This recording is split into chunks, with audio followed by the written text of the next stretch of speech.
guys, what is going on? Red Mask here, and welcome back to Cards and Castles, but something a little different than what we normally do. So a while back, I was requested to try out a tier list video. Essentially, for those of you who do not know, what a tier list is, it's essentially sort of compiling a list of certain elements of a game and ranking them on a basis of 1 to 5, 5 being the best, 1 being the worst, or vice versa. The tier descriptions are really up to the person who makes that list. Um, so, however. If I were to make a tier list of all the cards currently in one video, we'd be sitting here for a good 6-7 hours or so comparing all the different cards, and it'd take a while to do, is what I'm saying. So, to try and cut down on that, what we're going to be doing is separating this whole giant tier list into separate videos based upon factions, sort of like what we did for when the update came out, except that one took a little longer. It's not going to be as long as that one, that series. Um, but what I'm attempting to do here is just separating tier lists based on factions. So you're watching the Viking one right now. Next time there's going to be a Crusader, Warlock, all of the different factions. But however, that still would take a while to do if I were to go over every certain card, due to the fact that there are a bunch of cards in each faction. So what I'm going to do, and to make this a timely video, I've actually already made the tier list, and I'll put that in the description below, along with tier descriptions, essentially going over what each of my different sort of tiers mean. So if you guys want a full list of all the cards per faction, it'll be, of course, down in the description for each video. But what I'll be doing in the videos, per se, is going over some of the more intriguing selections, or the intriguing sort of well, not really tiers, but essentially like going over certain cards on these tier lists and explaining why they are the tiers that they are, why a card may be A tier, not S tier, F tier, not like B tier. So those kind of things. So without further ado, we'll hop into our first card. And of course, if you guys have any questions, comments, concerns about the tier list below, I don't know if you want to like pause this here, read the list, and then maybe leave a comment down below. You can certainly feel free to do that. So with that being said, let's just jump right into the first card of the Viking tier list. So the first card we're going to start out with is Call to War. Now, on my list, I did make this card a B tier rather than a lot of the other Viking spells, which are C or F tier, really because they're either just unusable or archetype specific, which are what those two tiers sort of stand for. But with Call to War, I made it slightly better than the rest, and I think that's the case due to the fact that it's taken from a very diverse pool. The Soldier pool is, of course, a very deep and unique pool, only accessed via 2 cards, Inspire and this card, Call to War. And in it, you'll find cards like Sniper, Scout, Knight of Flowers, Hassan City Guard, and I think a few more that I think not. Oh, Berserker, he's right in front of my screen. He's in that Soldier pool as well. So it's sort of again, a very deep pool, and one that I feel like hopefully can be utilized more in the coming days, maybe with a few new cards I can take from it, or maybe just experiment with the pool in general. But I think sort of having this diverse pool in the faction itself is just very unique for a card. So it's why I'm giving it that sort of B tier. I mean, it's not A tier or S tier.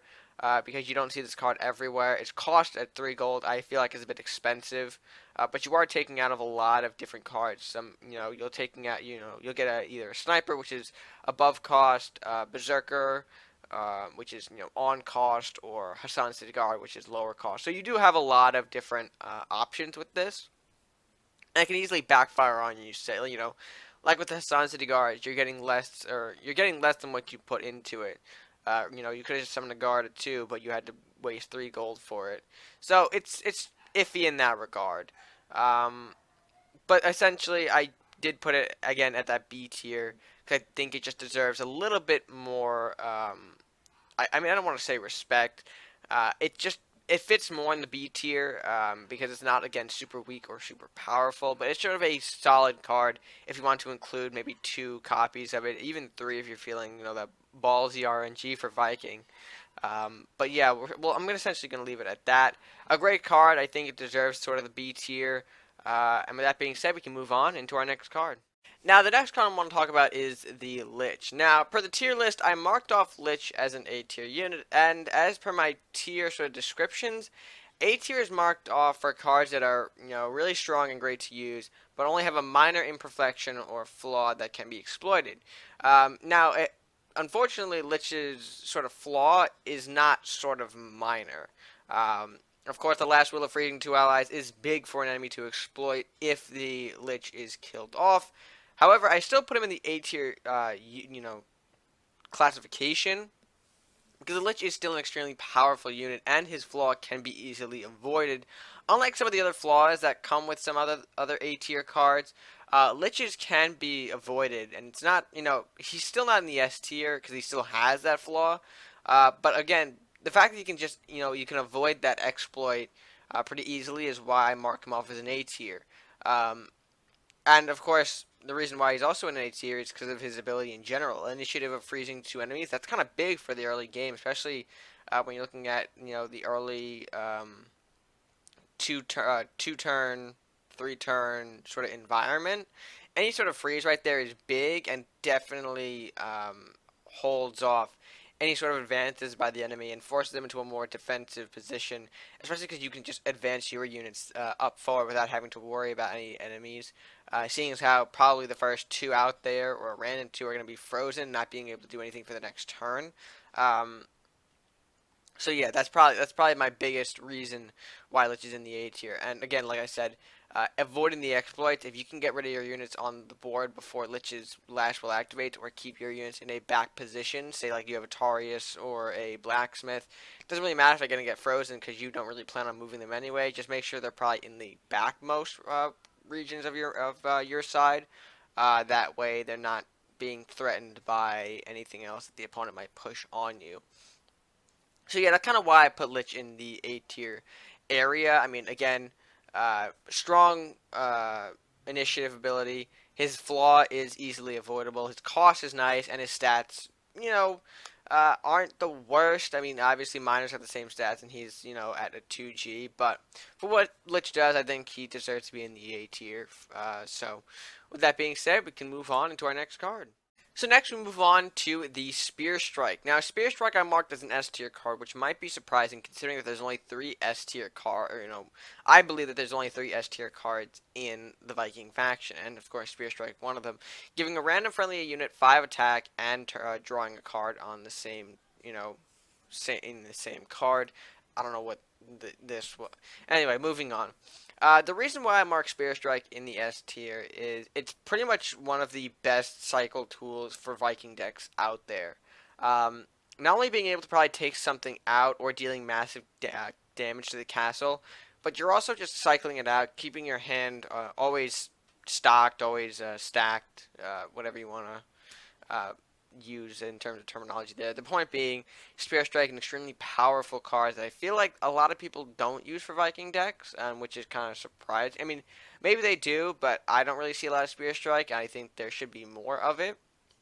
Considering what it does, giving a unit 5 attack, and of course, like I said, drawing that additional card, just does so much for any sort of deck that you're running, no matter really what the deck is. Spear Strike always finds a place, whether it's early aggro, war party, maybe a freezing deck. Regardless, Spear Strike can fit easily into any one of those decks. So it's diversity mixed in with the fact that you're just cycling out a card, plus dealing big damage or taking out another enemy unit with that additional attack buff. Puts Spear Strike in this sort of S tier category, which I think is just well deserved for a card like this. And it's a common as well, so it's not a very hard card to obtain. Obviously, you can see the 8 in the down right there. I haven't really sharded all my cards in a while, but that's kind of just how many I've pulled from free packs alone. I've pulled I think 5 recently in the past month or so. So, well, maybe that's sort of bad luck on my part, but Spear Strike, I think, a great card, easy to get, and does so much for any deck. That's why it deserves its sort of S tier ranking, in my opinion.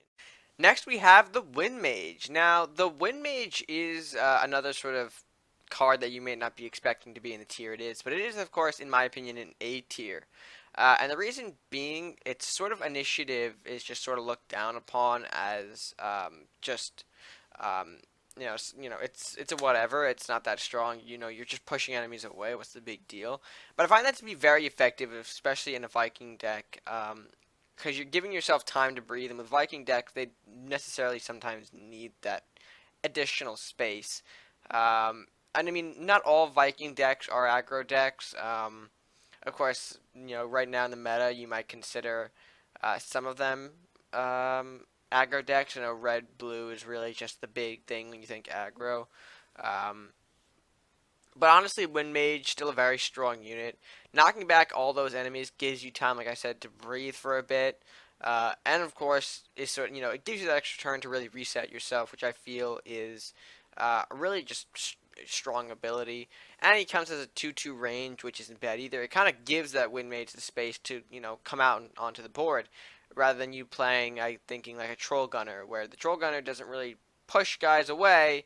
They're still coming at him, but he doesn't have that extra turn to like reset himself. So Wind Mage kind of activates itself in a matter, um, pushing all those units back, and then with the enemy being so far back, that Wind Mage just kind of established itself as sort of the only really range unit that can get himself out on the board. If that kind of makes sense here, all the other range units, while they're summoned and can move around to the back to protect themselves, Wind Mage, I think, does a better job at establishing board presence than any other range unit currently out there. So it's the reason why I place him in the A tier. Um, so yeah, not much really to say about Wind Mage. I haven't really seen a lot of him to evaluate him further, but from what I'm thinking right now, what I've kind of seen of him, I feel like he can be considered an A tier card. And then we have Frozen Storm. Frozen Storm, of course, the second of three S tier cards on my list. And that might, again, surprise some of you. How come we have Frozen Storm in the S tier, but maybe you'd expect something else to be in that tier? Honestly, with what I've seen out of Frozen Storm from this expansion and what it's done for decks, I feel like it kind of just deserves that S tier slot. And let me explain this a bit. What we kind of see Frozen Storm effectively do is stall, and that's kind of obvious, but it does it so well. That's kind of the reason why certain decks are at prominence. War Party would not be really what it is today without the inclusion of Frozen Storm, freezing all enemy units. Excuse my sort of English. Um, for that entire turn essentially buys you that extra turn to just do whatever, whether it's set up more units, set up more board presence, take out some enemies with direct damage, draw some more cards, whatever the case may be. You have that opportunity to do so thanks to Frozen Storm. It's sort of like Spear Strike, and I mean, I don't want to really compare it to Spear Strike, but I feel like that's kind of what it is. Or maybe actually no, Wind Mage is a better comparison, because with Wind Mage's knockback, you're buying yourself an extra turn. It's what Frozen Storm is doing too. But the reason why Frozen Storm is above Wind Mage, in my opinion, is because you can do so much more. I mean, with your board than Wind Mage. I mean, Wind Mage, you can kind of just, it pushes back for a turn, and then of course you just move the Wind Mage around, setting himself up for possibly to defend the castle next turn, whatever the case may be. With Frozen Storm, you have more opportunity to do things, attack enemy units, of course get some more draw while you're at it, depending on how late you throw out the Frozen Storm. Maybe even wipe the board clean of the enemy units without getting much retaliation, because of course the Frozen Storm is going to freeze, and we know that with freeze it sort of delays all the counterattacks. So I think that's a great reason why Frozen Storm can be considered an S tier. It buys enough time for the game to completely shift into like a whole nother level. Um, so, and of course it is a rare too, so it isn't that hard to obtain. It's sort of like Spear Strike in its sort of rarity. It's not that hard to find. So I recommend, if you are running a Viking deck, if you want to be experimental, if you want to see if Frozen Storm can help you, try throwing maybe one or two in your deck. If you're maybe having a hard time finding another unit or spell or whatever to put in, maybe try Frozen Storm, see if you can buy you the time you need. I will say that Frozen Storm also looks very nice as an additional cosmetic bonus to Frozen Storm, even though that's not really doing anything for its ranking. I just think it looks pretty as a foil. But with that being said, that's why Frozen Storm, in my opinion, deserves its S tier. Just because of how much it can do. Sort of like Win Mage, just it provides a lot for the board and can shift the game almost entirely.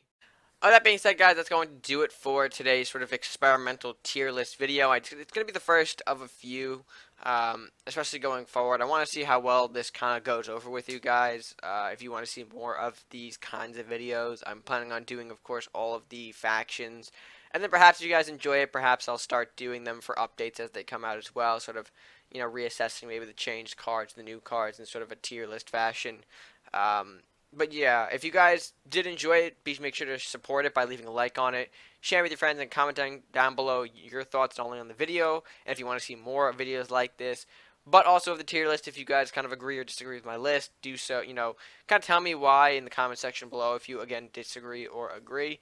And with that being said, guys, if you haven't done so already, down below also hit that subscribe button if you're new or haven't done so already. Help support the channel, help us grow, not glow, but also glow, because glowing is nice, I guess. Um, I lost my train of thought. Help the channel grow by hitting that subscribe button. That's what I was about to say. So, enough of my sort of diluted outros for now. Until next time, guys, stay gaming.